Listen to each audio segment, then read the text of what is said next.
Tim, good to be here with you. What are your thoughts on House Bill 2795 about deepfakes with elections? Well, it's clear that we have to do something. So, with AI and how fast AI, which is artificial intelligence, the speed in which it's growing, I don't know that we will ever catch up to it. I believe that it's already way ahead of us. So the deep fakes that they're referring to in Austin, those are going to be fake videos. They may be some photographs, but most of the time it'll be videos that are made and created by artificial intelligence.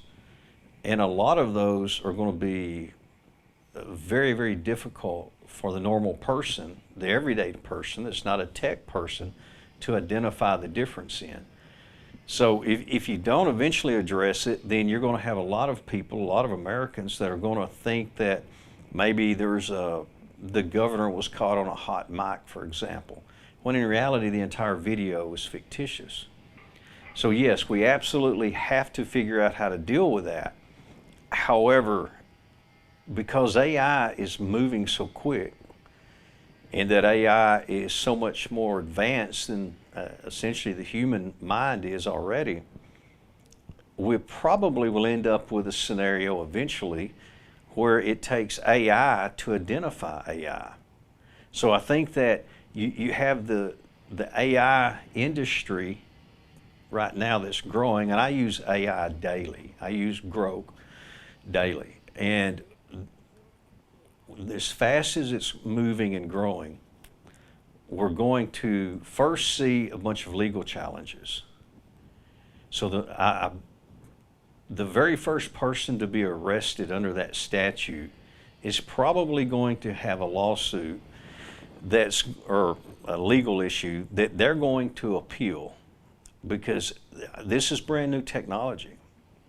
Whenever you have brand new technology come out, especially being used in the form of media, they're always going to be tested and challenged in the courtroom.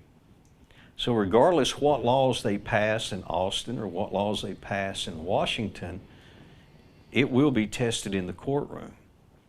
And I can see some of these cases at the state or federal level going all the way to Supreme Court involving artificial intelligence.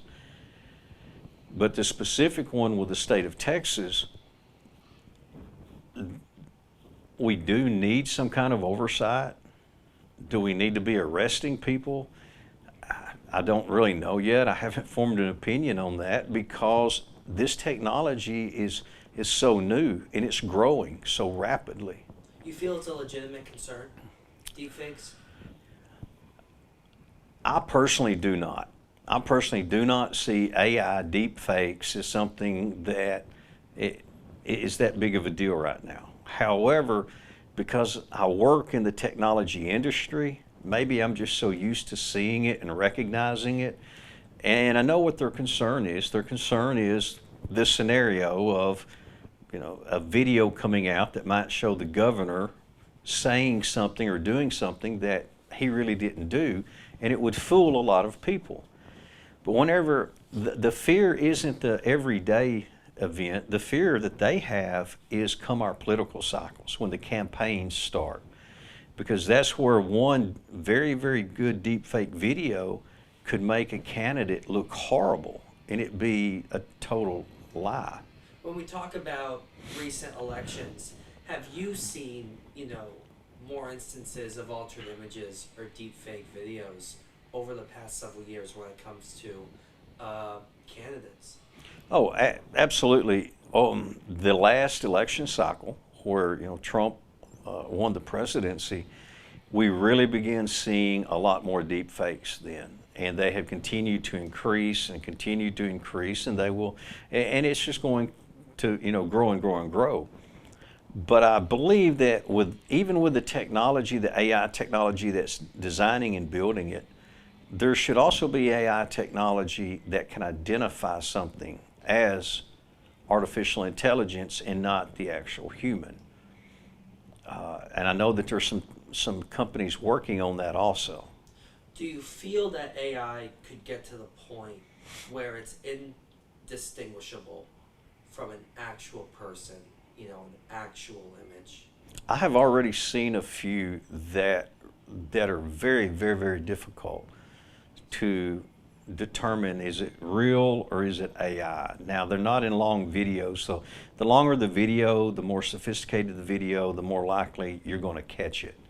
But if it's just a real small few second clip, that makes it very difficult. The fear of the visual AI isn't as great as the audio. The audio AI is very, very good. So if you have an audio recording now that's being placed, say on the internet, that audio recording could very easily be AI, and it will sound exactly like the person it's replicating. And, you may have alluded to this earlier in the interview, but I just want to get clarity. So, with AI getting so sophisticated, as you mentioned, will they even be able to enforce a law like this? If you're unable to distinguish what's real and what's not, can they even enforce a law like House Bill 2795 if it were to go into effect? The technology's not here yet. When we started doing computer crime in the middle 90s, we did not have all these software tools that they have today. My very first computer crime was done prior to any software manufacturer making forensic equipment. So we were ground zero. That is where the AI industry is today. So what we're seeing today in AI is similar to what we saw back in the middle 90s and late 90s when we really started doing computer crime. And with AI, they're going to have to adapt. And part of that adaptation will be a checks and balance. And then there's going to have to be tools created and built that currently do not exist to assist investigators in this. But as we sit here right now, there's really no company stepping out in the front like Cellbrite does with cell phones. There is no Cellbrite for AI. From your perspective, how do you foresee AI being used in future elections? AI is going to take over everything in some form or fashion. Whether it's as simple as the purpose I use it for, which is just as a word processor, or you can have AI write entire speeches now to their fictitious videos or photographs or audio. The audio again being the most concerning right now because you can't see it, you can only hear it. It's going to have a large impact. And I'm curious, is this a bill you support? You think it's a good idea, or you don't think it's a good idea? I think we're going to have to cross that bridge. The question is, do we cross it now? Do we cross it later? Sure, we can cross the bridge right now, but even though the law, it may pass into law, I don't think we have the technology to truly prosecute anything yet. We will get there. But again, just like in the day of the initial early days of forensics in the 90s when I started, we did not have the software and the tools. We did not have the courtroom approved etiquette. We did not have court approved methods that they have now. So if you go into computer forensics now, you have years and decades to a foundation to work with, software tools, knowledge, training, experience from others. AI, you do not have that right now. What would you recommend to lawmakers today in terms of what they can do or should do regarding deepfakes or AI? Well, it's great to go on and try and be proactive, get in front of it. But if you do not have a way to enforce it, to enforce this law, and if you do not have a way to meet the legal burdens in a courtroom to convict somebody of the law, then there's still a long ways to go. So yeah, sure, let's get started somewhere. These laws will all be challenged, and that's common. That's actually what we want. We want our laws challenged so that we can make sure we have the best that we can do. So sure, let's get started with it, but there's a lot more to it than I believe what these lawmakers understand. Anything else you'd like to tell our audience? Be patient. AI is going to change everything, and just because can't be done today does not mean it will not be done tomorrow. When you say it'll change everything, is it in a positive? Is that for a negative? Is it sort of a mixture of both? No, the AI won't be making worldwide changes for both negative and positive. The criminal element, we already see, has already grasped it and are using it. We're seeing more AI now in the ransomware stuff because it's easier for them to mimic someone else to do the social engineering part than it used to be.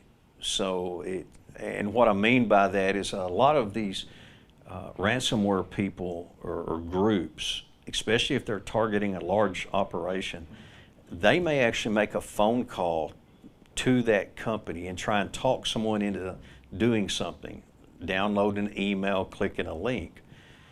They can now do that with AI and make it appear that it's a supervisor from a way above that employee's pay grade, may not even be in the same building.